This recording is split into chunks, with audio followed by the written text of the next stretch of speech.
Hello and welcome back friends. Special provisions और assessment आज से हम शुरू करेंगे और समझेंगे डिफरेंट असेसमेंट्स के प्रोविजंस के बारे में। इस वीडियो में सबसे पहले हम समझेंगे क्लबिंग ऑफ इनकम के बारे में। होता क्या है?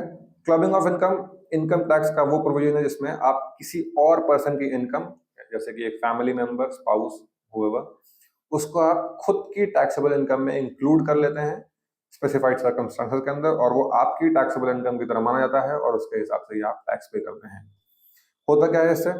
इससे आप गवर्नमेंट इंश्योर करती है कि टैक्स इवेजन को आप कम कर सकें और एंकरेज करें normal voluntary tax payment. Apply कब होता है? 5-6 सेक्शंस हैं, आइए समझते हैं एक एक करके। सेक्शन 60 है giving them the income not the asset. अगर आप कोई चीज ओन करते हैं like house that earns rent, but कोई और उस रेंट को कलेक्ट कर सकता है and you still own that house, तब वो इनकम भले हो वो कमा रहे हो पर हाउस आपके नाम पे है, आपकी रेजिडेंशियल प्रॉपर्टी है, इसलिए रेंट आपकी टोटल इनकम में टैक्सेबल होगा।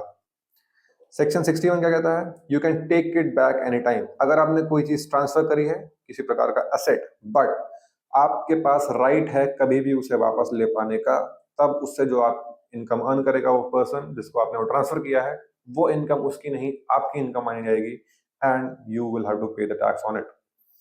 फिर आते हैं सेक्शन 64 पर, स्पाउस की इनकम। अगर आपके स्पाउस किसी बिजनेस के लिए काम करते हैं और सिग्निफिकेंट होल्ड आप उसमें कंट्रोल करते हैं उसका अमाउंट उस बिजनेस में, और वो स्पाउस के पास स्पेशल स्किल्स और क्वालिफिकेशंस नहीं है फॉर दैट जॉब जिसमें वो काम कर रहे हैं, तब there may be a scenario जब उनकी इनकम जो वो उस बिजनेस के अंदर जॉब करके कमा रहे हैं वो आपकी इनकम मान लिया जाए और आपको ही उस पर टैक्स देना पड़े।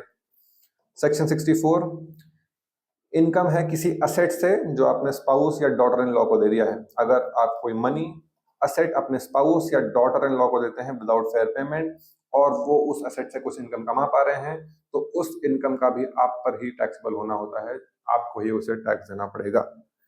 सेक्शन 64, माइनर चाइल्ड की इनकम है। ये तो मोस्ट कॉमनली नोन कॉज है कि अगर आपका चाइल्ड है जो 18 से कम का है बट पैसे कमा रहा है, तो उसकी इनकम पे वो खुद टैक्स नहीं पे करेगा, वो किसी ईदर पेरेंट में जिसकी इनकम हायर होगी उसके साथ वो क्लब कर दी जाएगी और उसे ही उस पर टैक्स देना पड़ेगा। सेक्शन 64, एचयूएफ के थ्रू अगर इनकम है, अगर आप अपनी पर्सनल असेट्स को फैमिली ग्रुप में ट्रांसफर कर देते हैं विदाउट फेयर पेमेंट, तब भले ही वो असेट एचयूएफ का हो जाए पर you will still have to pay the tax on that income जो वो असेट कमा के दे रहा है एचयूएफ को। That was all about clubbing of income. ऐसे ही और इन्फॉर्मेटिव वीडियोस के लिए हमारे साथ जुड़े रहिए on advice brain. Thank you very much.